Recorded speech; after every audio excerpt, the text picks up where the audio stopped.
who's an attorney who's got a question, who's working with someone, I'm really happy to do it. You might think that because I'm pro bono counsel at Dorsey, I'm just serving the attorneys at Dorsey. I have a pretty broad job description. I can kind of make it up. And so if we're helping, if we're helping out the larger community, that's within my job description. So feel free to contact me. So my job today is to go through a few hypotheticals based on the things that we've discussed already to help you kind of figure out spotting some issues and giving some advice.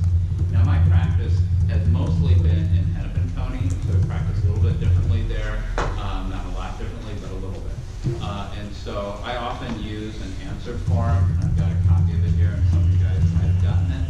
And even if you're not filing an answer, this is a nice little triage document to give you the kind of the legal authority for different defenses that apply in eviction cases. And it was a document that I just handed around, so everybody should have received it. If you didn't, let me know. Okay. And so I have practiced in Ramsey County and I have filed answers. I think that's less typical over here. The only downside is when you do file an answer, if you have a low income client, you're also going to have to get a fee waiver as well to waive, because that $300 filing fee that applies to landlords applies to tenants as well. And so, anyway, but even if you're not using this as a pleading document, it really is a good checklist document. It doesn't cover all the defenses in eviction cases because I've got a 500-page manual that goes through all that. But this is the most common ones, and then the next step away of the slightly less common ones. The more rare and extremely less common ones are the ones that I spend my time thinking about. So that's why I'm this. Okay. So let's go through a few hypotheticals, and I noticed as I was sitting here, I've got a couple edits on this slideshow, so I'll just tell you where they are. So the first one is we got an eviction complaint for non-payment of rent. And the complaint says we got a written lease. It began a couple of months ago. On the first, it goes for a year. The rent's $1,000. And the change for this one is it identifies an individual landlord rather than a business landlord. It'll become relevant in a few minutes.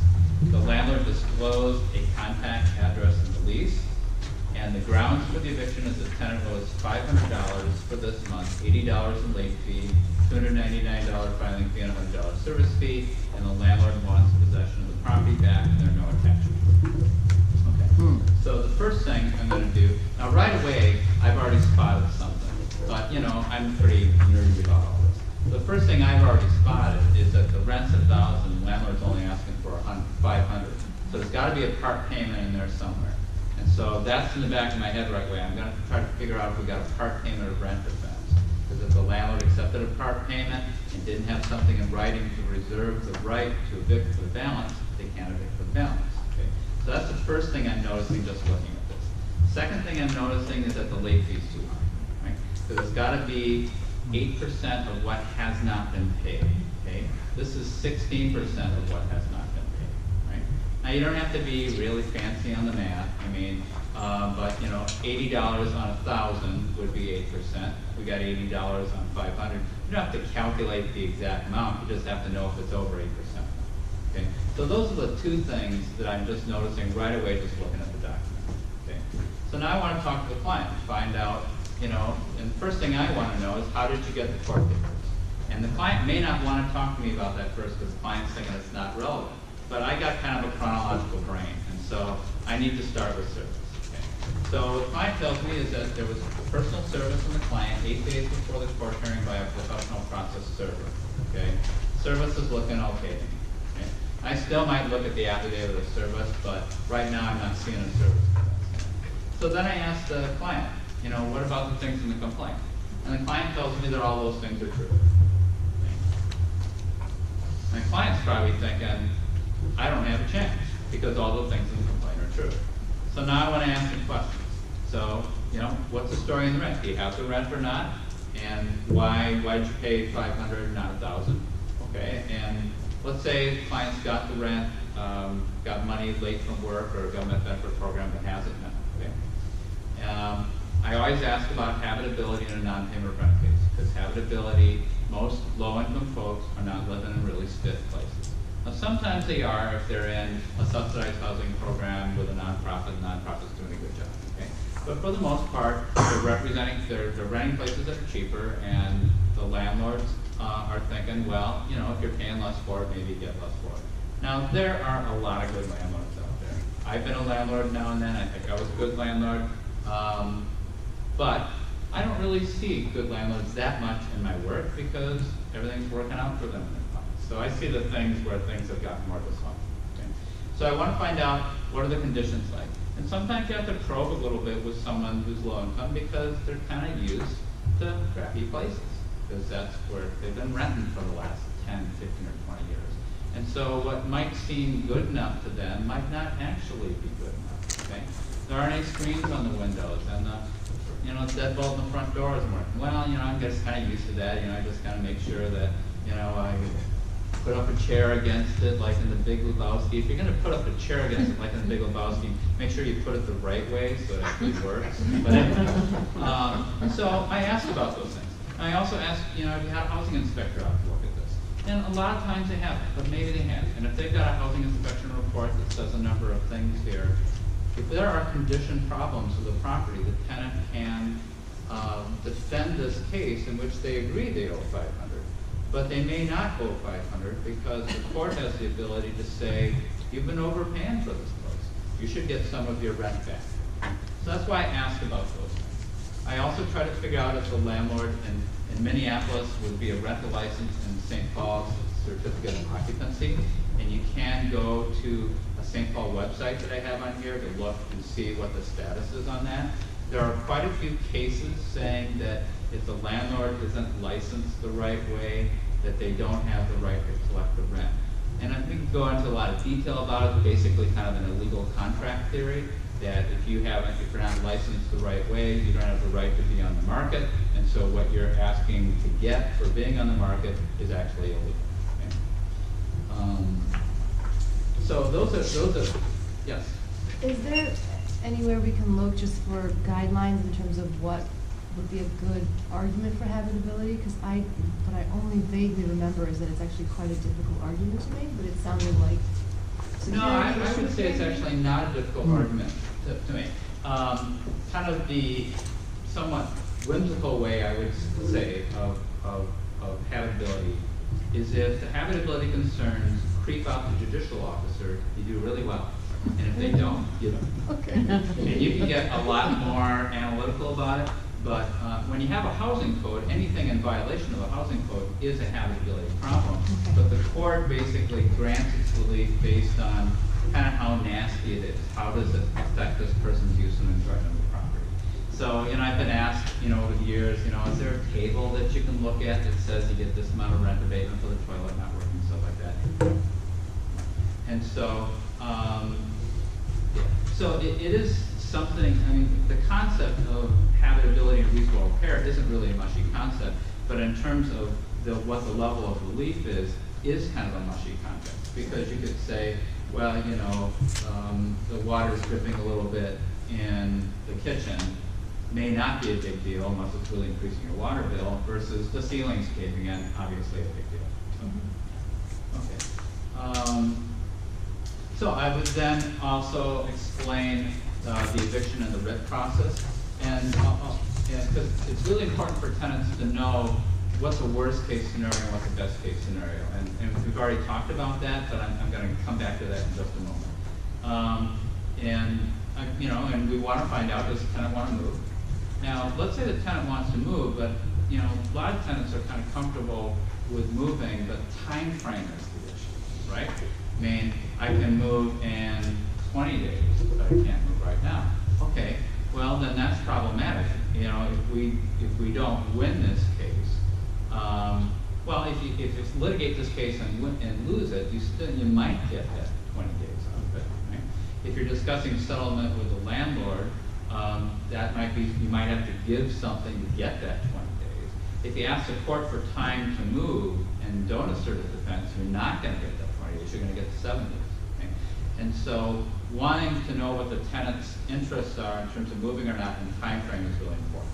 It's also good to discuss settlement, and I'll kind of say it right now. I'll get to it in just a moment, but I tell people, it may sound kind of silly, but don't settle for worse than a worst case scenario, and that seems kind of obvious to us, right? But let's say the landlord says to the tenant, pay me the $500 and move in 5 days. And I'm thinking, bad offer, right? Because a tenant can get 7 days to move, and actually a little more than that, given the time that it takes the sheriff to get out a couple of times to actually continue that process. They get that for free, right? And so paying anything, in my mind, and getting less than 7 days seems like a bad offer to me. Now, it's the client's decision to assess that, but that seems like a bad offer, unless there was going to be an agreement on expungement, the case was going to get expunged otherwise. Okay? So it's important for the tenants to know kind of this end game process with some detail. That if they get 7 days, so here's, today, let's say I don't have any defenses, I'm going to ask for 7 days. Okay, so 7 days kicks us over to next Thursday. Okay, well, let's say I don't move on Thursday. Now, I advise people, if you're asking for 7 days, try your hardest to move. But let's say I don't move next Thursday, okay? And the landlord's got to come down on Friday and pay another fee and get that writ of recovery. And the writ of recovery says move out in 24 hours. You got to get the sheriff to bring it out. In Hennepin County, the sheriff will probably bring it out the next day. Okay, so that would be Saturday now, a week from Saturday. And it says I got to be out in 24 hours, which now takes me to a week from Sunday. And if I'm not out then the landlord's got to contact the sheriff again, have the sheriff do a move out, and they got to pay another fee for that. And I'm not saying that tenants should kind of run this out and rack up the bill, but that does tell you that 7 days actually means more than 7 days. And so that all has to be kind of in the I always have a calendar up there. All you have a calendar on the wall, pull up the calendar on the desk or on my phone, and say, here we are, here's 7 days, here's delivery of the writ, here's 24 hours, here's when the sheriff might be coming up the next time. And now we're looking probably more like 12 or 13 days. And so that helps the tenant figure out things about settlement and settlement offers within that paragraph. So I use my answer form to help figure out defenses, and sometimes I actually use that as a pleading. A lot of times I don't, because a lot of times it's going to be simpler to kind of go down the route of giving the tenant a script. And we don't have the same scripting set up in Hennepin County in our clinic right now. I don't know if that's something that's going to happen in the future. So when I do that right now, I just can get on the computer and I type it out. Okay. But let's look at some of the things that I'm thinking here with this case.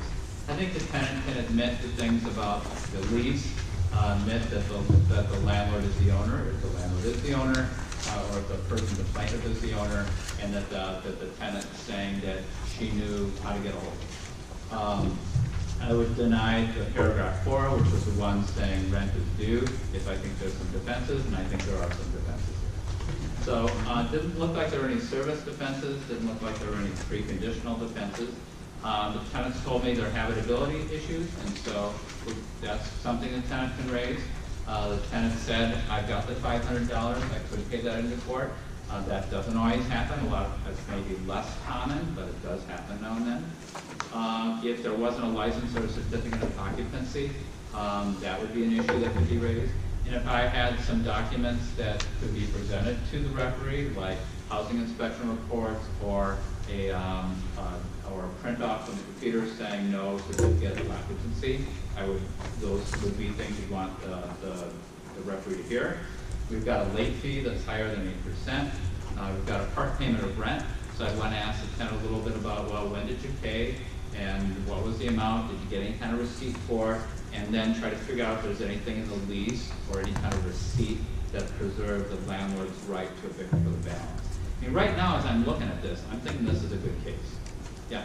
Well, when you said there were no attachments, did you mean there wasn't a lease attached? There was no lease attached. All right, is that in Ramsey County, isn't that an automatic problem as well? Well, what the housing court rule talks about is having a lease attached for a breach of lease case and a notice attached for holding over after notice All right. case. It doesn't say you have to attach a lease for a non-payment of rent.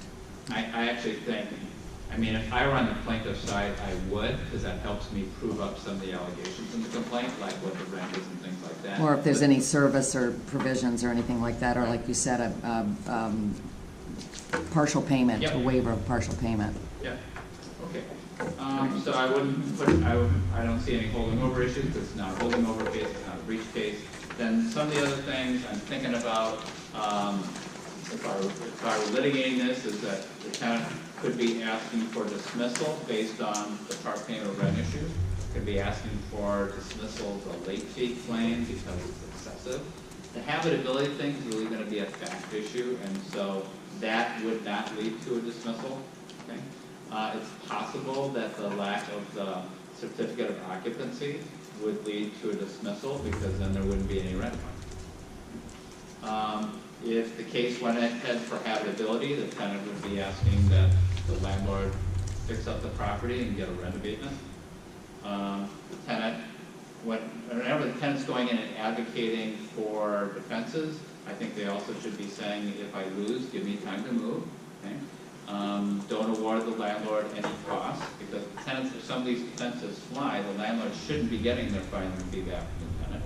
Right? Tenants, if the tenant wins, the tenant actually has a claim for costs, $205.50. Tenant should always be asking for expungement. And if the tenant wins the case, you got a very good shot at expungement. And this last one that I think a lot of folks don't think about a lot is attorney's fees. Now, if the tenant's representing herself, she doesn't have an attorney, she doesn't have a claim for attorney's fees. But if, anyone who comes to this clinic, it's your call whether you want to do more than just give advice. I'm not saying anybody has to give more advice. When I'm down there, if I think I've got the time to go into the court hearing and with the tenant, I'll do that and then take it back and represent further. But I've been doing this for a long time and I'm pretty comfortable doing that. But there are a lot of leases out there that say landlord gets attorney's fees if the landlord does any of these things. And a law that I helped get passed in 2010 flips it around the other way and says the tenant has that claim as well. So if you were representing on that, or if somebody else was representing and they won, they'd have a claim for their attorney's fees even if they're not charging the client. Again, tenant doesn't have to do an answer, but if you're not having an answer, the tenant's going to go in and advocate for some of these things, having some sort of a script and advice about how to do that. When you are using an answer, in Hennepin County, what I do is I have the tenant sign the answer, so then I don't have to e-file it. I don't have a problem with e-filing. I'm a high-tech guy, although I think our e-filing system sucks really bad. But it delays. It delays. If I e-file something, it's got to go down to Texas and it's got to come back. It's got somebody's queue and blah, blah, blah. And so I usually have the tenant sign it, and then they can file at the desk, but then they have to have a fee waiver for it. But, that's always kind of a weighing thing. Things will progress fast.